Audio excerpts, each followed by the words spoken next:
वार्ता में दिल्ली के मुख्यमंत्री माननीय अरविंद केजरीवाल जी, समाजवादी पार्टी के राष्ट्रीय अध्यक्ष माननीय अखिलेश यादव जी अपनी बात रखेंगे। दिल्ली के मुख्यमंत्री केजरीवाल जी इंडिया गठबंधन के लिए उत्तर प्रदेश में जनता से अपील करने के लिए आए हैं, वोट मांगने के लिए आए हैं। मैं उनसे अनुरोध करूंगा विनम्रतापूर्वक कि वो अपनी बात रखें। आज यहाँ आए हुए सभी पत्रकार बंधुओं को और जितने दर्शक ये देख रहे हैं उन सबको मेरा नमस्कार, मेरा प्रणाम। आज लखनऊ में मैं उत्तर प्रदेश के सभी मतदाताओं से इंडिया गठबंधन को भारी भरकम वोट देने के लिए, भारी मात्रा में वोट देने के लिए अपील करने के लिए आया हूँ। मैं 4 बातें रखना चाहता हूँ। पहले चारों बिंदु बता देता हूँ, फिर उसको डिटेल में एक्सप्लेन करूँगा। पहला ये कि ये चुनाव भारतीय जनता पार्टी मोदी जी अपने लिए वोट नहीं, अमित शाह जी को प्रधानमंत्री बनाने के लिए वोट मांग रहे हैं। दूसरी बात, योगी आदित्यनाथ जी को अगर ये लोग जीत गए तो योगी आदित्यनाथ जी को 2 से 3 महीने के अंदर उत्तर प्रदेश के सीएम पद से हटा दिया जाएगा। नंबर 3, इन लोगों की पूरी तैयारी है, अगर ये लोग जीत गए तो संविधान को बदल के SC ST और OBC का रिजर्वेशन खत्म कर दिया जाएगा। और नंबर 4, जो आंकड़े अब देश भर से आ रहे हैं वो ये दिखा रहे हैं कि 4 जून को इंडिया गठबंधन की सरकार बनने जा रही है और NDA को और BJP को बहुत कम सीटें मिलने जा रही हैं। अब मैं अपने सबसे पहले पॉइंट पे आता हूँ। जब 2014 में प्रधानमंत्री बने थे नरेंद्र मोदी जी, तो उन्होंने खुद एक रूल बनाया था कि भारतीय जनता पार्टी के अंदर और उनकी सरकारों में 75 वर्ष से ऊपर कोई भी व्यक्ति होगा तो उसको संगठन में और सरकार में किसी भी पद पे नहीं रखा जाएगा, उसको रिटायर कर दिया जाएगा। और उसका सबसे पहले उस रूल के तहत आडवाणी जी को और मुरली मनोहर जोशी जी को रिटायर किया गया था। और उसके बाद तमाम यशवंत सिन्हा जी, सुमित्रा महाजन जी, कई लोगों को यहाँ टिकट नहीं मिली। कई लोग जो पद पे बैठे हुए थे उनको पद से इस्तीफा दिलवा के उनको हटाया गया। ऐसे कई सारे लोग हैं। तो अब अगले साल 17 सितंबर को प्रधानमंत्री मोदी जी 75 साल के होंगे और मोदी जी ने तय कर लिया है कि अमित शाह जी को वो अपना वारिस बनाएंगे और अमित शाह जी अगले साल 17 सितंबर को देश के प्रधानमंत्री बनाने का उन्होंने तय किया है मोदी जी ने। इसके ऊपर मोदी जी पिछले 1-2 साल से लगे भी हुए हैं, क्योंकि भारतीय जनता पार्टी के अंदर अमित शाह जी के सामने जो जो बाधाएं पैदा कर सकता था नेता, एक एक करके उन सब नेताओं को साइड कर दिया गया, उनका पत्ता साफ कर दिया गया। शिवराज सिंह चौहान को हटा दिया गया, वसुंधरा राजे को हटा दिया गया, डॉक्टर रमन सिंह को हटा दिया गया, देवेंद्र फडणवीस को खत्म कर दिया गया, खट्टर साहब को खत्म कर दिया गया, एक एक करके सबको खत्म कर दिया गया। एक ही शख्स बचे हैं जो अमित शाह जी के रास्ते का कांटा बन सकते हैं। हेलो, आवाज आ रही है? आ रही है। एक ही ठीक है, आ रही है।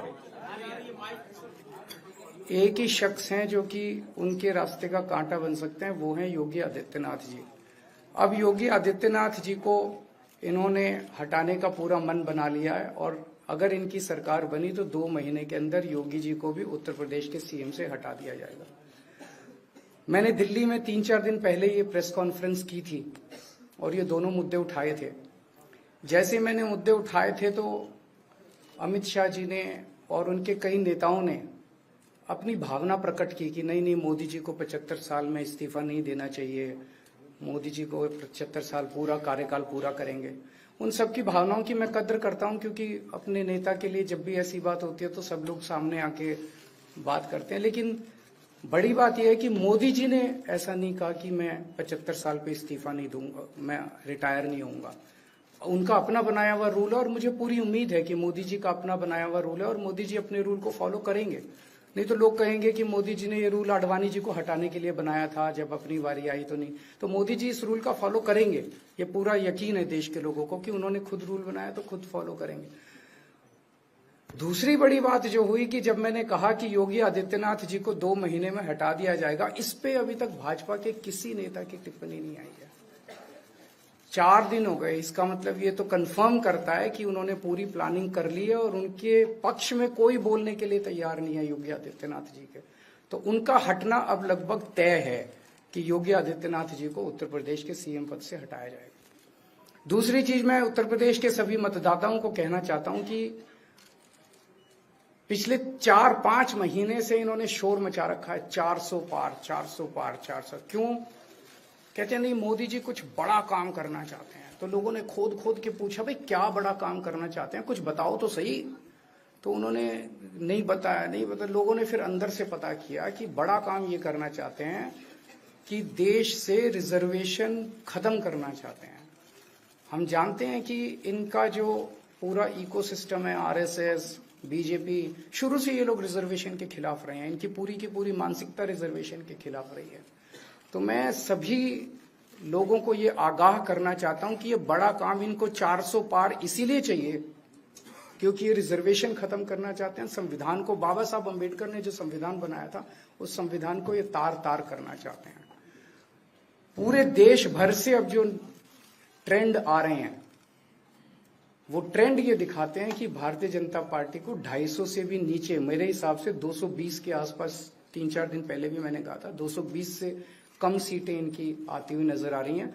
आप हिसाब लगा लीजिए। मैं हरियाणा होके आ रहा हूं कल परसों, हरियाणा में इनकी बहुत कम हो रही हैं, दिल्ली में इनकी बहुत कम हो रही हैं, पंजाब में मुझे नहीं लगता इनकी कोई सीट आ रही है, कर्नाटक में इनकी काफी कम हो रही है, महाराष्ट्र में इनकी बहुत कम हो रही है, बंगाल में इनकी कम हो रही है, यूपी में इनकी कम हो रही है, बिहार में इनकी कम हो रही है, झारखंड में इनकी कम हो रही है, राजस्थान में इनकी कम हो रही है।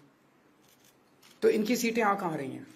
तो इनकी 220 के नीचे सीट आ रही हैं। इनकी सरकार बीजेपी की सरकार नहीं बन रही है, इंडिया गठबंधन की सरकार बनेगी और इंडिया गठबंधन की सरकार जो है वो देश को एक प्रगति के रास्ते के ऊपर लेके जाएगी। इस तरह से जो पूरे देश के अंदर एक नेगेटिविटी इन लोगों ने फैलाई है, उसको हम लोग ठीक करेंगे।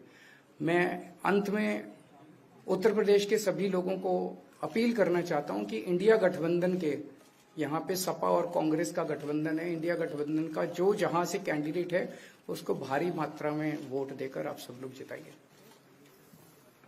अब मैं निवेदन करूंगा समाजवादी पार्टी के राष्ट्रीय अध्यक्ष माननीय अखिलेश यादव जी से।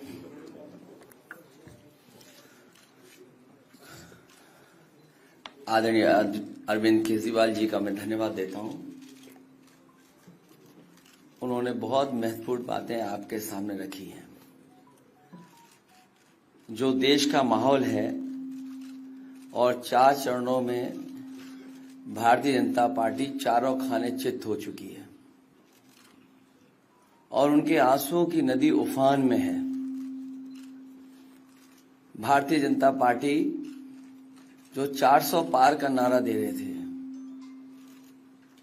अब समझ में आया है 4 चरणों के बाद। वो बात तो ठीक है कि आरक्षण पे सबसे पहले हमला करेंगे, लेकिन 400 पार नारा इसीलिए दे रहे हैं कि 543 में 400 के बाद वो सीटें देख रहे हैं, तो वो केवल 143 बन रही हैं। तो वो स्वयं स्वीकार कर रहे हैं कि 143 से ज्यादा वो सीटें जीतने वाले नहीं हैं, क्योंकि 400 पार सीटें 143 ही बनती हैं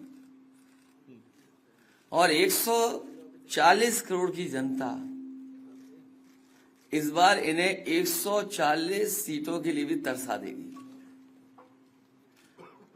ये यूपी, दिल्ली और पंजाब ये 99 सीट के खेल में ही उलझ जाएंगे। यहां कुछ इन्हें हासिल होने वाला नहीं है। रोटी कपड़ा और मकान की तो लड़ाई हम लोग लड़ेंगे, लेकिन रोटी कपड़ा और मकान से पहले हमें संविधान बचाना है। संविधान बचेगा तो लोकतंत्र बचेगा और बाबा साहब भीमराव अम्बेडकर जी का दिया हुआ संविधान ये हमें अधिकार, हमें न्याय दिलाता है।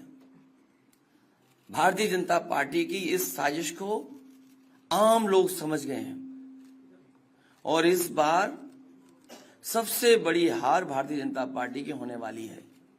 अभी तक तो हम ये कहते थे कि ब्रह्मांड का सबसे बड़ा झूठ बोल रही है। अब लग ये रहा है हारने के बाद ये ब्रह्मांड का झूठ का विद्यालय खोलेंगे, यूनिवर्सिटी खोलेंगे और वाइस चांसलर और डीन पहले से ही रिटायर होकर के वहां अपने आप नियुक्त हो जाएंगे। इसलिए देश को बचाने के लिए आदरणीय अरविंद केजरीवाल जी आए हैं, हम लोग का सहयोग और मदद करने के लिए आए हैं। मैं इनका धन्यवाद देता हूं और आप पार्टी, इंडिया गठबंधन, समाजवादी पार्टी, हम सब मिलकर के भारतीय जनता पार्टी को हटाने जा रहे हैं।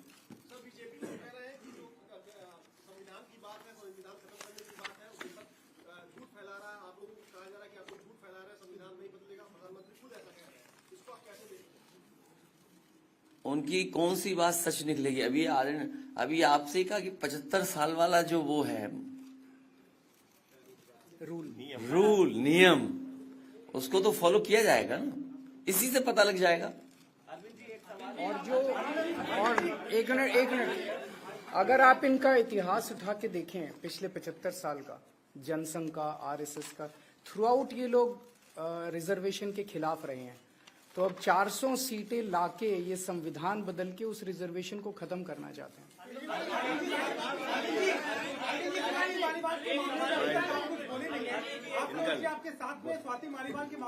अरे उससे ज्यादा जरूरी और चीजें भी हैं, कागज हम निकाल लिए।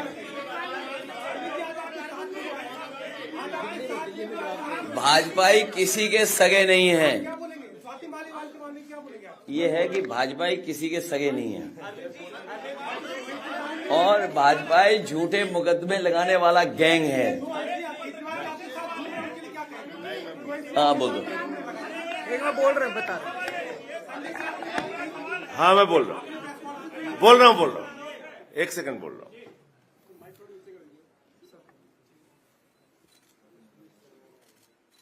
सब लोग, पूरा देश हतप्रभ है, दुखी है, आज तक पीड़ित है।